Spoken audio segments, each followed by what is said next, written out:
Hi, I am talking about how to losing your aura in time to time. So, मैं आज आप लोग को बताने वाला हूँ कि कैसे आप अपने ऑरा को बढ़ा सकते हैं वापस से, और कैसे आप टाइम टू टाइम अपने ऑरा को माइनस में लेके जाते हो और आपको पता भी नहीं चलता। सबसे पहले तो आप अगर देखते हैं इस वीडियो, आप अगर एक टीनेजर हैं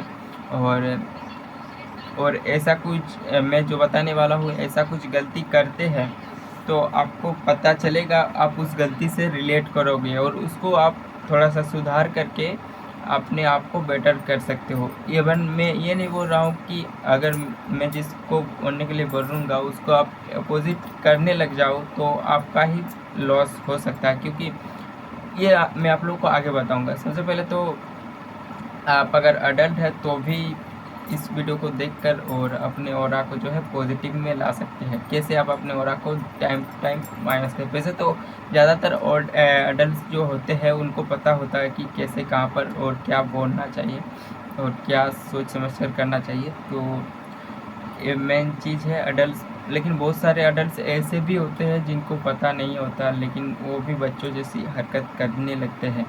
तो चलिए बात कर लेते हैं। सबसे पहले तो आप एक ऐसे पर्सन हो जो कहीं पर भी लिटरली कहीं पर भी कुछ भी बिना सोचे समझे बोल देते हो, और मतलब उस बात का कोई भी मायने नहीं होता। आप ऐसा कुछ सिचुएशन में कुछ भी बिना कुछ सोचे समझे बोल देते हो, जिससे क्या होता है कि आपका जो बात का वैल्यू है वो टाइम टू टाइम घटे जाता है, और आपको आपको मतलब वो लोग मान लेते हैं कि आप इस दुनिया में हो ही नहीं, मतलब आपका कोई भी केयर नहीं होता है, इस टाइप का आपको मानने लगता है। तो आप अगर रिलेट कर पाओ इस बात से तो आप जो है अपनी बातों को सुधार कर सकते हैं। सबसे पहले तो कहीं पर भी कोई भी बिना कुछ सोचे समझे नहीं बोलना है। कुछ भी अगर आप बोलोगे उस बात का एक मीनिंग होता है। मीनिंग को आप प्रॉपरली मीनिंग को समझोगे। आई नो कि आपके लिए पहले ये डिफ़िकल्ट होगा, इसीलिए मैंने बोला कि पहले से ही एकदम से ये मत करने लग जाना। टाइम टू टाइम अपने आप को धीरे धीरे एक एक पॉइंट से इम्प्रूव कर सकते हो धीरे धीरे। और बात कर लेते हैं। और दूसरी गलती क्या करते हो कि आप हमेशा किसी न किसी के लिए अवेलेबल रहते हो। मतलब आप ये सोचते हो कि आप हमेशा सबका मदद करेंगे एंड आपको भी बाद में रिस्पॉन्ड में मदद ही मिलेगा, लेकिन ये गलत है।